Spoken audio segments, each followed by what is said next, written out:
Tātad side wrist roll vingrinājums. Uz celīšiem varam atbalstīties, atrodam krēslu. Ja nav krēsla, varam darīt uz ceigala, turot šeit te. Okay. Es darīšu uz krēsla. Tātad atbalstam roku uz krēsla. Svarīgākais, lai plaukts locītavu būtu atbalstīt uz krēsla. Un griežam vienkārši svāriņu uz vienu sānu, lēnām mierīgi. Atceramies, ka šeit ir lielas slodzes plaukts locītavas, lai mēs nesavainotu kaut ko.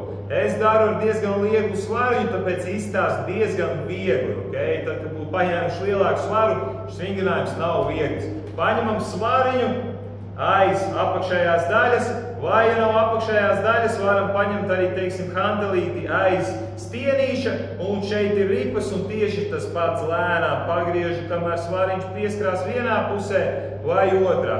Redzam, šeit man svariņš ir diezgan maziņš, tāpēc ir izdevīgi darīt sānu kustības. Okay? Ar lielākām hantelēm, kur ir lielākas ripas, noteikti labāk būs, ja mēs šo vingrinājumu izpildam no celīša, kur mums netraucē svāriņam iet uz vienu pusi vai svaru ripām vai uz otru.